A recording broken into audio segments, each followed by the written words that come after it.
and welcome to my very first Celtic Rebel video weblog. Over the last 80 or 90 years, movies have become our primary source of entertainment, our primary escape from our doldrum lives. But is there something more? Are we being marketed products that we don't need? Are we being sold ideas that are not our own? Is history being rewritten or represented to us? Is there occult communication between those in the know? Is there ritual revealing of a sacrificial nature? Are we being predictively programmed? The answers to these questions are yes, yes, yes, yes, yes, and yes. But sometimes, if you look beneath the surface of the movie, which is intended for the popcorn-chewing masses, you will see a much different story taking place, spoken in the language of symbols, metaphors, and a covert storyline. Today we look at John Carpenter's They Live, one of the most amazing and revealing films I have ever come across. Now, several people out there may not necessarily agree with that, but they're not looking past the campy science fiction surface story. You have to look much deeper than that. This is a film about truth. This is a film about awakening. This is a film about our present world. Now, if you try to interpret this literally as a wacky sci-fi plot, that's kind of like looking at the Bible and interpreting it literally. If you've done that, then you're going to miss out on the entire storyline. Let's meet our protagonist. He is Rowdy Roddy Piper, yes, the former wrestler. He's in dire economic straits. He's wandering about, he's lost. Most importantly, he is awakening to the reality that everything is not as it seems.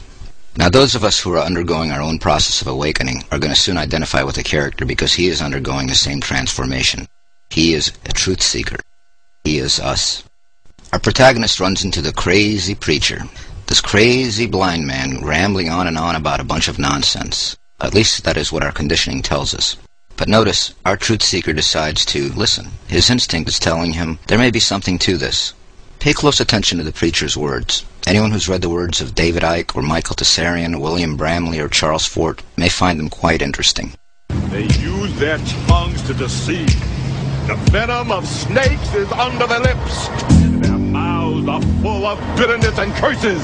And in their paths, nothing but ruin and misery. And the fear of God is not before their eyes. They have taken the hearts and minds of our leaders. They have recruited the rich and the powerful. And they have blinded us to the truth. Our human spirit is corrupted. Why do we worship greed?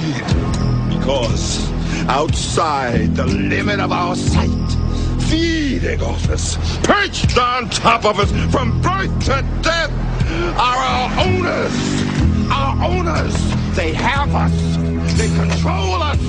They are our masters. Wake up! Now you have to ask yourself, why are they dragging the preacher away? You have to think critically. I know that years and years of indoctrination disguised as education has beaten down our critical thinking ability, but we have to try to think outside the box. Why do the police fear what this crazy man who nobody's going to pay attention to has to say? That is the question we have to ask. Note the preacher's final words, "Wake up, please wake up." Now, how many times have you truth seekers out there repeated that same thing to all your friends, all your family that won't believe you? In the movie, there's another voice that's there to try to wake up the people. That voice is introduced as the hacker. I prefer to call that voice the voice of truth.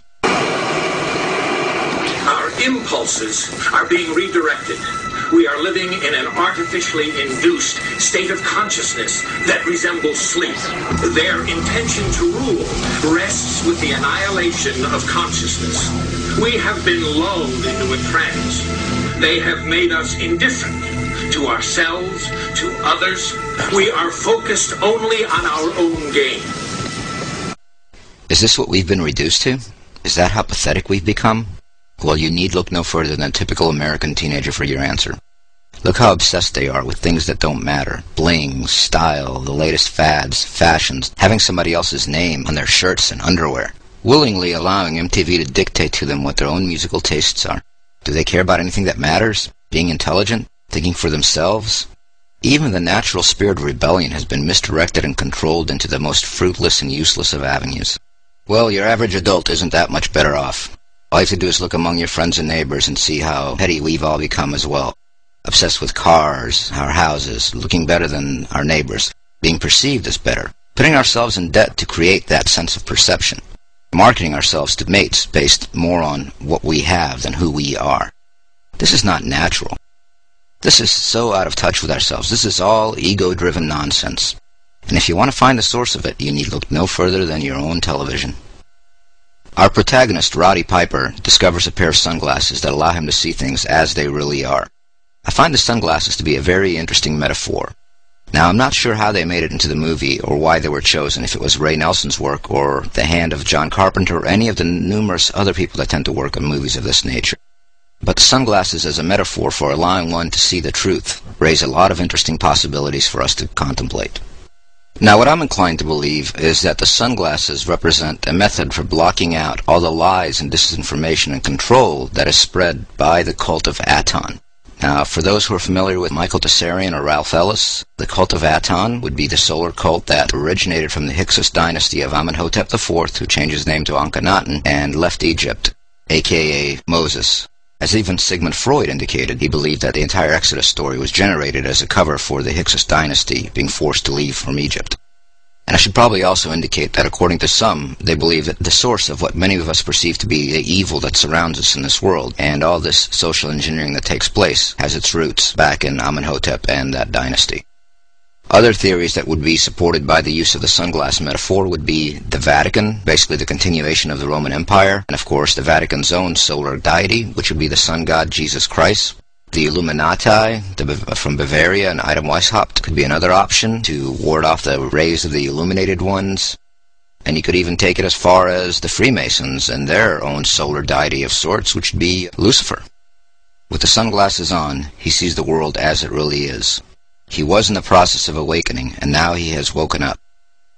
No more pretty pictures with models on them, no more advertisements for mundane products, nothing but propaganda, instructions for how to live, instructions on how to be. If you don't think subliminals are something we are exposed to on a regular basis, you've got another thing coming. Remember George Bush and rats? Now, you could take the metaphor one step further and say when we are watching movies ourselves, we think we're watching an action flick, we're watching a love story, we're watching a horror film. But what is really happening is underneath the surface, via neurolinguistic programming, we are being instructed on how to live and implanted with ideas that are not even our own. Look around him in the film. What do all the signs say? Stay asleep. Shop. Watch television. Conform. Obey. And in one of the more telling scenes of the movie, as the vendor holds the denominations of various Federal Reserve notes he has in his hand, they only say one thing on them. This is your God. Yes, we have allowed the Federal Reserve to manipulate us and let us turn this worthless paper into our Lord. Just look around at how pathetic people become over the concept, or how many scenes you've seen from different movies where there's a beautiful naked woman laying in bed, tossing Federal Reserve notes over her body, covering herself up with them. Oh, joy. In the movie, our protagonist is getting a headache. What's causing him a headache is the sunglasses, but symbolically, what's really causing him the headache is learning the truth, and being exposed to the truth opens you up to the fact that you may actually know nothing and that your whole life has been a lie. A lot of us who consider ourselves awake consider 9/11 the watershed event in our lifetime. But if you go back through history, there have been several events, and 9/11 was just a series in the chain. You will have to realize that you are actually completely ignorant and know nothing. Now you have to start educating yourself all over again.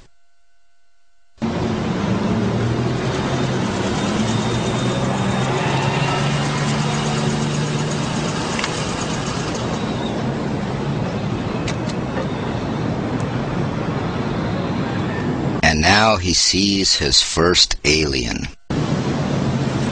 What's your problem?